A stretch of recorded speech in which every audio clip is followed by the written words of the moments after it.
بیا کو در اینجا کمی استراحت کنیم. مایلش می شود.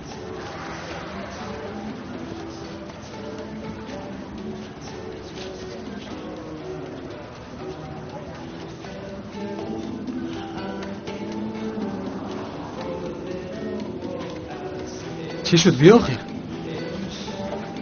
به این قهوه خانه مرد زود می آید. صورتهایش را از اینترنت تماشا می کردی کو و چندین بار به من نشان داده بودی. اونجا همینجاست؟ خودی یک بار خودت فکر کن. خیر فهمیدم، ولی چی می شود اگر ما هم یک بار نشینیم چای نوشیم؟ بیا حسرت التماس از برای خدا سخنی مرا رد نکن. بیا.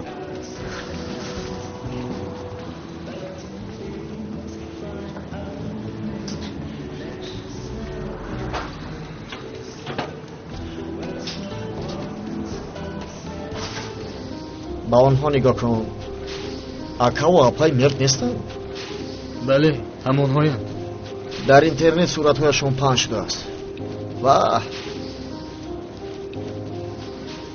اینجا خیلی باحشمت بوده است. خیر نباشد بیا رویم. نه چرا می رویم؟ آخر تا اینجا آمدیم. خوش آمدی.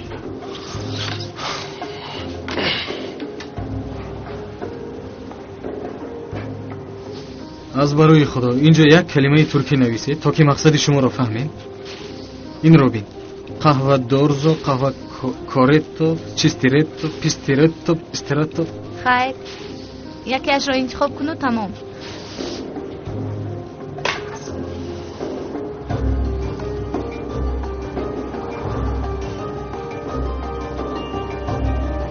ای بچه تو چیکار میکنی؟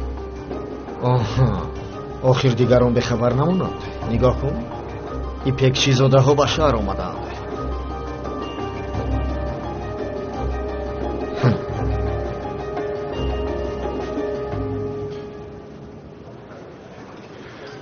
این را قبول کردن دشوار است، ولی یعنی این کار را بر ضد تو و چی چک نمی کنم.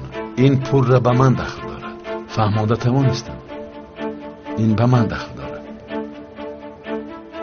من و نیلگون آیله دار میشم. حیاتی ما رو زهر زکم کرده پدر. بشین مرد، التماس از تو خواهش میکنم بشین. پسرم برای شما گریه نمیکنم. شما با این نمیارزید میدونید. ما با شما احتیاج نداریم. ما با شما برای پدر احتیاج نداریم. ولی من به شما احتیاج دارم. میفهمی شما با من در کاره. میفهمم تو سخت به غضب شما آمده. پروای غضبی مرا ندارید. شما با قادر خوشبخت شوید. ما سه کسیم. همین بسنده است. تنها از ما دور باشید پدر. مرا بیرانی هم به هیچ کجا نمیروم. شما فرزندانی منید. به من احتیاج دارید. بس از اکنون خودتون رو پدری مهربان کرده نشان ندهید. بس با دیرکتری چیچک صحبت نکنید. درباره دختری دوست داشته من میپرسید. بس از اکنون ساختکاری. مرد خود را به دست گیر. پسرم کوشش کن مرا فهمی. شما با قرار اومدید و آنها رو انتخاب کردید و اکنون از روی این رفتار میکنید پدر. برایم بین فرزندانم فرقی نیست. دروغ میگوید. من یک فرزندم را از دیگری بالا نگذاشتم. دروغ میگوید. تو چی ها میگویی؟ آرام نگوید. سرساده نگوید پدر. حالا از پس من نآید. خودتون را پدری مهربان کرده نشان ندید. با من یگان چیزی رو شهر ندید. من بر شما پدری من نیستید.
Benim çocuklarımın kılına zarar gelirse ölümlerden ölünmeye. Hasreti kaçıranı ben. Yemin ediyorum şuracıkta geberteceğim seni bak. Şimdi defol çık git.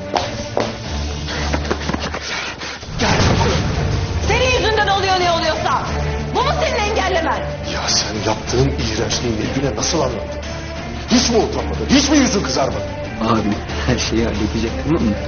Nasıl halledeceksin? Korkutma beni. Bir an hiç gelmeyeceksin. Mert yapma Mert! Çocuklarım tehlikede. Bugün burada ikimiz bütün sorunlarımızı çözeceğiz kardeşim. Babam ve ailesi